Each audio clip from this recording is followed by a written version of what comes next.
Welcome into the show. This is the San Francisco 49ers Report, and I'm Chase Senior. No matter where you are, how you're tuned in, as always, we appreciate you for making today's show a part of your day. As for what we're getting into, the top Niners free agent targets, we're going to take a look at 50 players who San Francisco could sign, with free agency getting underway on Monday. First, today's 49ers Report is sponsored by Manscaped. The brand new Lawnmower 5.0 will get you right below the waist, and it'll have your significant other feeling really happy that you took care of yourself.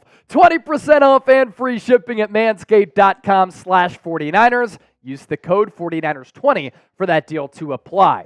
All right, excited to dive into this show because the San Francisco 49ers, when you canvass this roster, they have a couple of needs all across this team where they could fortify a couple of spots to have them back being a contender in the NFC so that they could get on that quest for 6. And I think you want to start here with the backup quarterback position behind Brock Purdy, because I think it's important to find a quality backup behind him, because if he were to go down, you want to have an established signal caller with the team that is destined to once again be a Super Bowl contender who can step right in and not miss too much of a beat.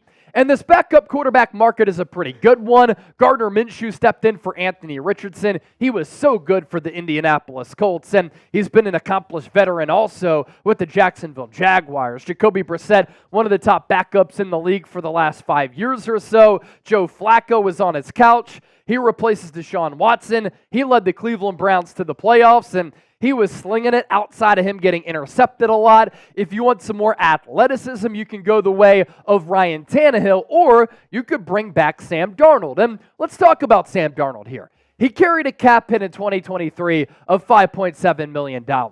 With this roster getting increasingly expensive, could the Niners go elsewhere and draft a developmental quarterback worth a fraction of the price?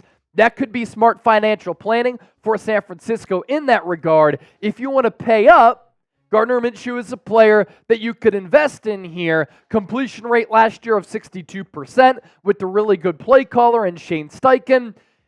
You kind of got a peek as to what he could do under a head coach like Kyle Shanahan. 15 touchdowns, 9 picks. You don't want to be overly reliant on him having to throw the football all that much, but in this offense for the Niners, you wouldn't have to worry about that with Christian McCaffrey being your bell cow. So Gardner Minshew, a couple of those other players, they are viable options if you want to invest heavily in a backup quarterback behind Brock Purdy. As we know, the Niners don't need a starting running back. If they want a cost-controlled asset to back them up because of the injury issues to Elijah Mitchell, Devin Singletary was solid last year for the Houston Texans. I think by now, with the sample size that we've seen with the Buffalo Bills and Houston, he's better suited as a backup in this league. Alexander Mattison was let go by the Minnesota Vikings. Antonio Gibson, solid backup for Washington. J.K. Dobbins coming off yet another Achilles tear. And then there's Ezekiel Elliott. Obviously, his best days are behind him. Last year with the New England Patriots, a late signing, 184 totes, 642 yards, 3.5 yards per carry, and 3 touchdowns. Before that, obviously a larger sample size here where he ran for a lot of yards. When you get inside the 5-yard line, he can be a physical back who finds the end zone to take some of those big hits away from Christian McCaffrey. As we know, he was utilized a lot inside the red area, a big reason why he led the NFL in touchdowns this past year. You don't need a high-end running back because you have CMC. Hopefully he doesn't age overnight as he led the NFL in rushing yards and in carries. But you could use a short yardage back because clearly this coaching staff, for whatever reason, hasn't put their full trust into a player like Jordan Mason. You're set at wide receiver with Brandon Ayuk and Deebo Samuel. I do believe that number 11 and number 19 are going to start the season with the Niners, and it wouldn't surprise me at all if Jawan Jennings is back as well. But with a couple of free agents set to hit the market at that wide receiver spot, you could bring in an insurance policy. Odell Beckham Jr. operating out of the slot, he could draw a lot of mismatches and get a lot of really good opportunities with Ayuk and Deebo demanding a lot of attention. Calvin Ridley is a vertical threat who this past year with Jacksonville, had more than 1,000 receiving yards as he came off that gambling suspension. Darnell Mooney, his first 2 years with Chicago, he was really good, and then he flatlined the last 2 years because he wasn't really a part of that offensive system under offensive coordinator Luke Getsy. You have Kendrick Bourne, who I think would be a Jawan Jennings replacement if another team gave Jawan Jennings the bag, scheme familiarity. I still think he can play, and he's good out of the slot. And if you want a burner who showed up in big-time games, Marquez Valdes-Scantling, who was let go by the Kansas City Chiefs, could fit the bill there. As for Calvin Ridley, I want to see how much money he gets because the wide receiver market over the last couple of years has exploded. And Ridley is a player who's a little bit older, who hasn't been in the league all that long, who this past year had more than 1,000 yards and 8 touchdowns. He was really good. I think he could get more money than Darnell Mooney, who might land a short-term deal to prove that he could be the guy that we saw in 2021 when he had more than 1,000 yards, or in year one as a rookie when he had 61 catches and 631 yards. Last 2 years, though, as you can see, he was under 500 yards in each of those seasons with only 3 total touchdowns. MVS is that burner with playoff experience who has had a lot of bad drops throughout his career. Shaky hands. But in the biggest of moments, he always plays his best football. And obviously, San Francisco is envisioning another deep playoff run. And just imagine if you could see that vertical threat to take the top off of the defense with Ayuk, Debo, and George Kittle on the offensive side of the football for the Niners here. Now make sure you join us on Monday. That is the start of NFL free agency, and we'll be live on Monday morning for several hours talking about all of the moves that happen across the NFL and for the Niners, so hit that sub button right now. I've been saying over the last couple of off seasons, get a viable pass-catching option at tight end to help out George Kittle a little bit. This allows Kittle to maybe catch more passes. Part of his strength is being a blocker as well, but this just makes your offense a little bit more multiple. And there are solid backup tight ends who are not going to demand a massive price tag. Noah Fant, Hunter Henry, Mike Gesicki, Gerald Everett, and Austin Hooper. Noah Fant is a really athletic tight end who's had a lot of production throughout his career. Last 2 years with Seattle, he was a part of that Russell Wilson trade. His numbers went down, not targeted as much when you have DK Metcalf, Tyler Lockett, and then this past year, Jackson Smith and Jigba.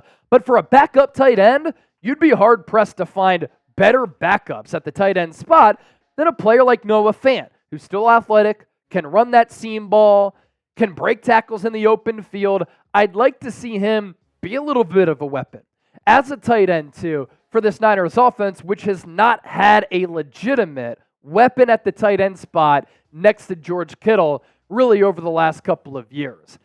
Next up, we're going to talk about the Niners' need for an offensive lineman, and we're going to discuss offensive guards and offensive tackles. So let's speak it into existence and get the message across to Kyle Shanahan and John Lynch in case they're watching this show. If you want the Niners to address offensive line, just simply spam O-line right now in the chat. To me, it's been the area that's held the Niners back in the last 2 playoff runs. As I mentioned off the top, today's 49ers Report is sponsored by Manscaped. Top of the morning to you, or top of the evening to you, depending on where you're watching from, because people watch this show from all across the globe. This episode of the Niners Report brought to you by the St. Patrick's Day Shamrock Shavers Manscaped. This year, don't just chase rainbows, make your own pot of gold, and groom your little leprechaun with the leaders in below-the-kilt care, or your big leprechaun. Say goodbye to your clover forest with Manscaped's Lawnmower 5.0 and let your confidence shine bright. Embrace the luck of the Irish and join the 10 million men worldwide who trust Manscaped. Head over to manscaped.com/49ers, code 49ers20 for 20% off and free shipping. Ever since I've used Manscaped, I can proudly say I found my pot of gold at the end of the rainbow. Meet your new lucky charm for St. Patrick's Day, the new Lawnmower 5.0. This trimmer comes with 2 interchangeable next-gen skin-safe blade heads, one for a classic trim and one a new foil blade to go smooth wherever your heart desires. Equipped with dual LED spotlights, you can navigate your shamrock patch in peace. Worried you'll make a mess? Fear not. This wonder is waterproof. Shaved by the misty moors under a waterfall or even during a rain dance. So one more time, it's manscaped.com/49ers. Use the code 49ers20 for 20% off and free shipping. We'll put that link down below in the comments section and in the description of this video. As Mike Concho is saying in the chat, you can look like a baby. Top offensive tackles here. This is not a bad offensive tackle free agency class, but I'm interested to see how much money some of these offensive tackles get, knowing that the offensive tackle and offensive guard draft class is loaded. Tyron Smith, not going to go back to the Dallas Cowboys, according to a multitude of reports. Jonah Williams asked for a trade last year. That trade request was not granted. Mike Owenu can play tackle or on the interior. Mekhi Becton is a young player who is a really good athlete, but has been bad for New York the last couple of years. And then you have Trent Brown, who started his career with San Francisco, became a Pro Bowler with the Raiders, went to the New England Patriots, and was a trusted force by Bill Belichick. Mike Owenu is one of my favorite targets in free agency for the Niners. I think he's a good scheme fit. He packs a good punch. He's physical, can get out in space in the run. He can give you tackle play and guard play. Overall Pro Football Focus grade in 2023 of 71.5, 3 sacks allowed, 2 hits, 18 hurries, and 4 penalties. What I would do in free agency for the Niners here, I would spend big on guard and then draft an offensive tackle. Unless you have a feeling that Graham Barton out of Duke might fall to you at 31. And there are so many good offensive linemen in this draft class that some of them are bound to drop, leaving the Niners with a really good situation where they can draft an offensive guard or an offensive tackle who can be a mainstay for your organization over the next 7 to 10 years. But if you don't think some of those good players are going to drop, do you invest on the interior here? And if that's the case, you go offensive tackle in the draft. Speaking of the interior, some solid players here as well. Robert Hunt was one of the highest graded pass blockers in football last year, and he excelled under Mike McDaniel. Kevin Dotson actually just re-signed, as we were recording this, with the Los Angeles Rams. He's going back there, I believe, on a 3-year deal. Connor Williams, Grant Glasnow, and Jonah Jackson. 2 Detroit Lions there who are starters and are productive players. As for Robert Hunt, he graded out very, very well for Miami in 2023. His season cut short, only played 10 games, 547 snaps, but an overall Pro Football Focus grade of 77.1. He only gave up 1 sack, only gave up 1 hit, 3 hurries, and 2 penalties. And when you play in a Mike McDaniel offense, you have to be able to get out in space, on the run. You have to get to that second level with ease and quickness to make blocks downfield for wide receivers or running backs. What it comes down to, when you talk about the offensive line for the Niners, the trenches on the offensive side of the pill, simply not good enough in 2022 or in 2023. And until the Niners take offensive line more seriously, I'm not sure if they're going to be able to win a Super Bowl. Have to invest in that area. To edge rushers now. Danielle Hunter, Chase Young, Bryce Huff, Jonathan Grenard, Jadeveon Clowney. That's a list of really, really quality players. Chase Young is 24 years old. Bryce Huff right around there. Jonathan Grenard just got to the end of his rookie contract. Danielle Hunter is 29. Jadeveon Clowney, he's a little bit older, but in a good scheme, he can get after the quarterback. And last year, honestly, he had one of the best years of his career. Now, we've talked about Hunter. We've talked about Chase Young. We've talked about Bryce Huff a lot here on the show. A player falling under the radar, I think, for a lot of casual fans out there, and for some Niner fans, some people have mentioned him, is Jonathan Grenard. He had a career year this past year under DeMeco Ryans. DeMeco Ryans, what the Niners like to run, you have the scheme familiarity there. 15 games played, 12.5 sacks, 22 quarterback hits. He's probably a little bit better against the run compared to a player like Bryce Huff. And as we know, the Niners need to be better against the run. And Jonathan Grenard, I'm not sure he's going to get high-level defensive end money, but he's still young. I think he's starting to round into form as a really productive player. That's a target to keep an eye out for San Francisco. From edge to the interior of the defensive line, Chris Jones might demand more than $30 million. So that's a pipe dream for San Francisco. Christian Wilkins could demand $25 to $30 million. Really good player for the Miami Dolphins. Leonard Williams, he's in his 30s now. He's been productive throughout his career, but to me, he's a little bit inconsistent. As a backup, I wouldn't hate it. It'd come down to the price tag. All indications I get are that Fletcher Cox of the Philadelphia Eagles is either going to retire or go somewhere else. The players speaking of him kind of talk about him in Philadelphia in past tense. But he was good this past year, 5.5 sacks, and is pretty good against the run. And did the Niners want to bring back Javon Kinlaw, who I think may have outpriced himself by finally staying healthy and being productive this year for San Francisco? I think what the Niners need to do here along the interior of the defensive line, one, you need to get a good edge rusher opposite of Nick Bosa at edge. And then at defensive tackle, you have Eric Armstead. I don't think he's realistic to move on from because of the dead cap charge. Last offseason, you gave Javon Hargrave a 4-year, $84 million deal. They're not great in stuffing the run. You need to get a run-stuffing defensive tackle to beef up in the trenches there. To linebacker, the question mark with Dre Greenlaw is a big question mark for San Francisco. Is he going to be able to be back for week 1? If not, how long is he out going into the year? Patrick Queen is probably going to be a little bit too expensive, but he's an excellent off-ball linebacker.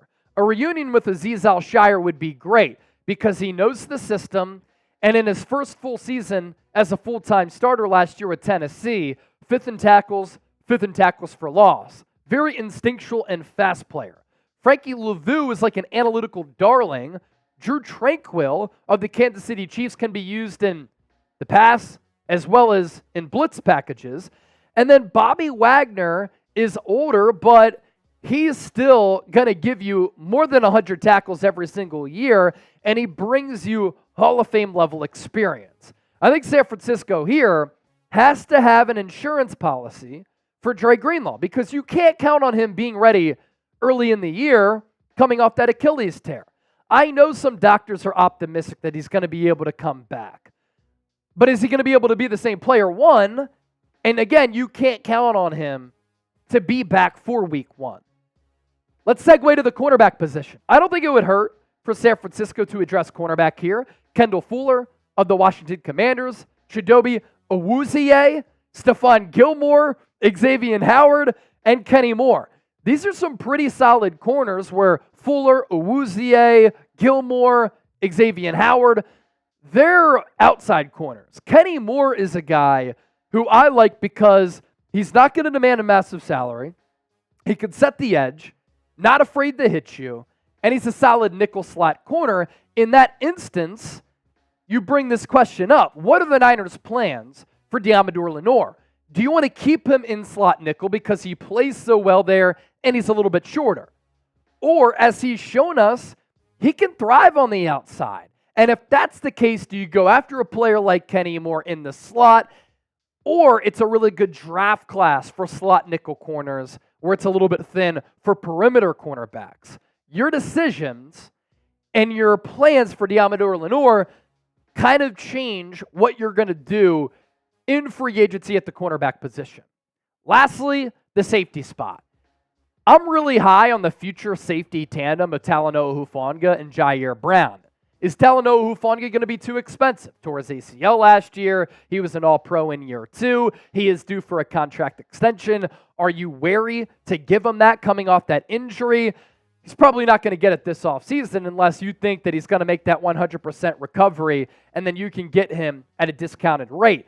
If you plan on moving on from Hufanga after 2024, do you sign one of these safeties? Chauncey Gardner-Johnson, we know he has the beef with Deebo Samuel. Xavier McKinney, his price point is going to be increased and high. He played 100% of the snaps last year for New York. He's a really good player. Julian Blackmon, like his game for the Indianapolis Colts. Jordan Fuller, Jeremy Chin, more affordable options. Geno Stone, according to Ravens general manager Eric DeCosta, one of the best 7th-round picks they've ever had as an organization. Kevin Byard is a veteran. Jamal Adams, please no. Quandre Diggs could make some sense. And then Jordan Poyer. You also have Justin Simmons, who was released by the Denver Broncos early on Thursday. And in 4 of the last 5 years, he's either been a Pro Bowler or an All-Pro. And he has 4 second-team All-Pros to his name. Tashaun Gibson is obviously an option too, if you want to re-sign him for a pretty affordable rate. So we just went through 50 free agent targets for the San Francisco 49ers. 51. If you bring up Justin Simmons, even better, because we leave no meat on that bone. Which free agents do you like the most? Drop us some names down below in the comments section. And as always, thanks for watching the show.